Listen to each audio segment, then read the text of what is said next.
Welcome back to Gin Reviews from South Florida. We are doing tonight Uncle Val's Peppered Gin. Come on in, let's drink some gin. Me, GinJoe, your guide to gin and everything gin related. So, we're going back to Oregon tonight for this beautiful, very nice, aesthetically gifted bottle of beautiful Uncle Val's Pepper Gin, Bend, Oregon. We're at 45% alcohol, which is not too shabby. It's a contemporary style. The base spirit is grain. The botanicals, get this, bell pepper, black pepper, juniper, of course, pimento. That's it. So it is definitely what it says. It is a peppered gin, much like peppered steak is a peppered steak. But this gin is not supposed to be a spicy gin like some of them out there, like the Vernal from Leatherby in Chicago. This is more going to be a savory gin, so we're definitely doing a martini. Uncle Val's Pepper Gin is exactly what it sounds like. It's a gin that's been peppered thrice. Gotta love that word. Other gins in the Uncle Val's lineup, including their restorative gin and botanical gin, are boldly flavored. Pepper Gin is the only one that takes a left turn from the expected and ends up with some unusual, niche, unique botanicals. It uses pimento, like we said, black pepper, and bright red bell peppers. Can't wait. So, let's open this guy up and see what we're dealing with.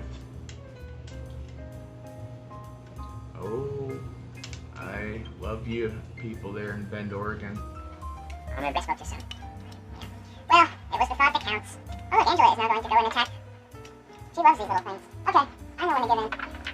I know when to say I've been had, and yeah, gotta break out big guns here. And, don't worry ladies and gentlemen, I am a professional chef. Knives and me. Been cut many times, and only a true chef would say that. Okay, I'm almost getting through its protective layer. I'm guessing there must be gold in this bottle, since they did not want me to get into this. It's always when I speak too soon on these, isn't it? It seems to be. Maybe next time, Joe, just shut up. Okay, there, finally. Let's see where we're at. Same exact tap I'm getting as the other two bottles. It is a sturdy, well-made bottle. It has a higher grade, higher caliber grade here on the glass. So it's one of those bottles that if you do happen to just drop it on the floor, which has happened once or twice, we shall never talk about that. Here's a cork. Let's see what happens. Well, I just disturbed the whole camera and the angle and everything else, but that was pretty pathetic otherwise.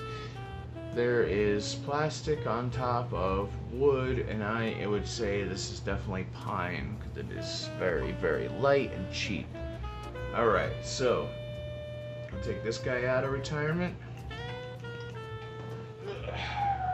Stay there. On first visualization, I see very clean. It is legging a little bit. It's actually nice in the legging. It's holding its own, as one would say. Wow, the pepper notes, and it is definitely savory and not spicy, but very savory. The pepper note, it is like a red pepper, like it just cut into a red pepper, and there's juniper there as well. So I'd say if I was in a forest and I was using my old knife there to cut into a red pepper, I could probably transport myself there by closing my eyes right now. There's definitely alcohol in it, but it's not showing its true self, and I like that. It's kind of hiding. Well, the nose is definitely peppery. It has a slight fresh vegetable character with notes of deeply roasted serrano peppers, maybe a little bit of cayenne even, but not in a spicy way, just as in a smoked pepper. Okay, let's do this. I'm excited. Salute.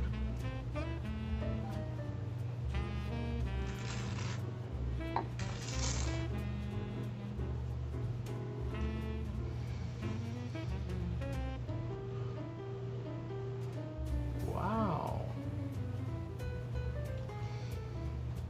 It is unlike every other Uncle Val's I had. There's that burn. That low and slow, beautiful 45% burn. It's building. The peppers are the star here, okay? There is juniper, okay? There's juniper, but it's not front and foremost, which I wouldn't expect on a pepper gin. The peppers, though, there's a little smokiness, and there's a little bit of savoriness that's coming into the background. It's not spicy, it's not sweet. In fact, I am getting more so of the pepper now than I am of the juniper. But the juniper is there, so for gin, classic gin heads like myself, I think you'll really respect this contemporary style of gin, and it holds its own. We're gonna do exactly how I would always do. Here we're gonna go with 2 ounces of our gin into chalk, half an ounce of dry Vermont. Yeah. Right, so we got our half an ounce in here with our ice. Here's my stirring chopstick tonight. You know, sometimes you can't find your stirring spoon or 20 of them, so you just go out and pick whatever you got. I am going to put a little of this beautiful orange bitters. Just 2 dashes should do it. Oh, I could smell that blooming inside of here. This is gorgeous. And it's doing very well. I could actually smell the peppers in the gin. I could smell them coming out. And they're blooming right now. It has something to do with the vermouth. It has something to do with a little bit of olive brine I have in there, maybe the orange bitters. Everything together is just beautiful. Now, to save time, I just did a preset martini glass the way I likes it. 3 Kalamata olives in the middle of a beautiful lemon peel that has been expressed. And there we are. Love that.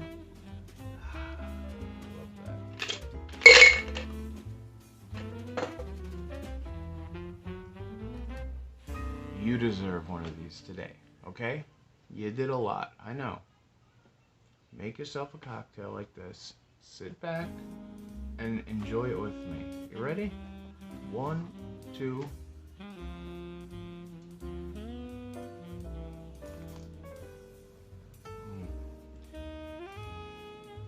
What a cocktail.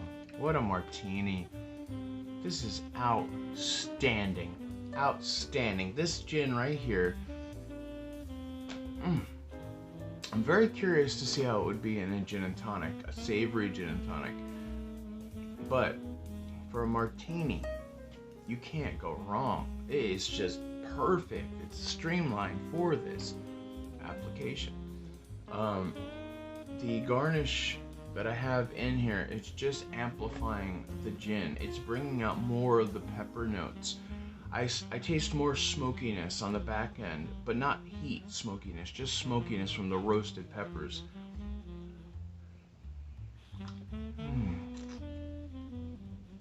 The pimentos are red peppers that are smoked, and that is definitely what I'm tasting. I'm tasting that smoky char almost. It's beautiful with the olives and the peppers, with a little bit of that lemon and then that orange bitter on top. I'm telling you, if you haven't had a martini like this ever, please take this recipe and make yourself one of these, because this is the way to drink a martini. It's very dry, it's very vegetable, it's just what you'd like to have, especially if you just, you know, busted your ass in a culinary setting for 17 hours. This right here is gonna make you just, whoa, you know? It'll bring you to that point that you want to be at. As part of the program, I'd like to do a gin and tonic.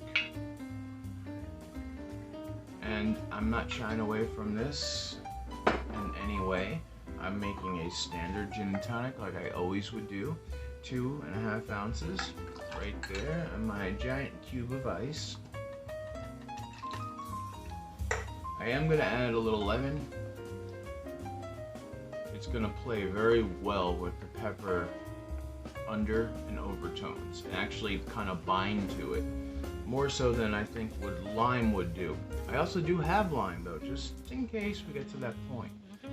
Cheers, you bastards. Cheers.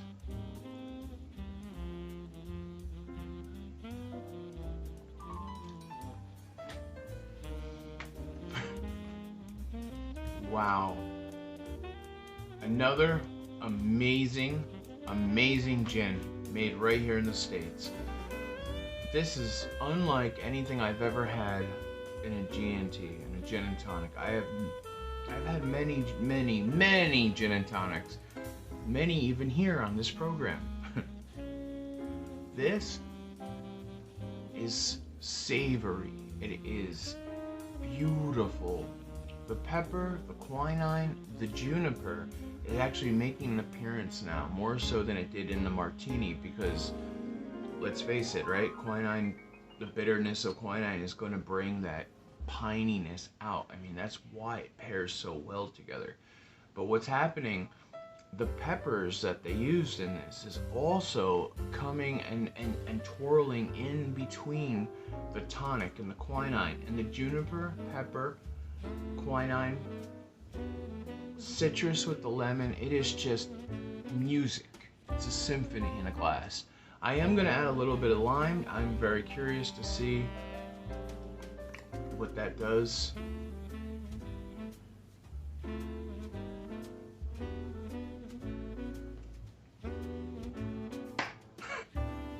Well, it just brought it to the next dimension. This is fantastic. I really thought the martini version was gonna blow my mind, and it did, until I made this gin and tonic. I mean, seriously, this is so good. Price point on this gin is a $30 bottle. All of their bottles are about the same. Now, I have a dilemma here. I have the martini, I have the gin and tonic. Normally, I wouldn't drink both of these together, but the savoriness, the quinine, the bitter, the pepper is not bitter, but it's very savory and kind of neutral. And what's happening now is that this is not amping the sugar that is in the tonic itself. It's actually amping the pepper note up. So it's not sweet, it's not spicy, it's just a beautiful gin and tonic. I think I'm gonna have to finish this one first, and then I'm gonna have to tackle the martini. Well, we got one more to do here for Uncle Val's in Bend, Oregon, and we'll see when that happens. I kind of like spacing these out. From me to you to me, to everyone in the middle that's not here, in the middle, from sea to shining sea, I wish you a very pleasant afternoon, an amazing morning, and a very well-rested night. And I hope you come back again. If you're new, please subscribe. I got tons of these reviews coming at you, and if you have any questions, drop them down below. I answer every single one. Alright, thank you. Salute, you bastards. Good night. Oh, look at us, just two beavers out here in the middle of Oregon. Hey, Hey, listen, man, listen. Get the hell away from me. I don't understand what's wrong with you, huh? It's bad enough we gotta listen to this guy talk about orchid and gin and everything. And it's worse even that you don't subscribe to this man's lovely page. You know? Let me just bite that. I taste some vittles on the back of your pelt there, George. Oh, it's delicious. Delicious. It's not as good as that gin, but, you know, it's very nice and piney in its own way. Well, do the right thing. Subscribe, won't you? So I don't have to keep biting on my friend's pelt here. I'll go for a dump, why not? Alright, well, I hope you got your affairs in order, because I am taking you down. You are gonna take... Oh, that's right. Cower before mighty George, the mightiest of the beavers. I'll take this tail of mine and whack you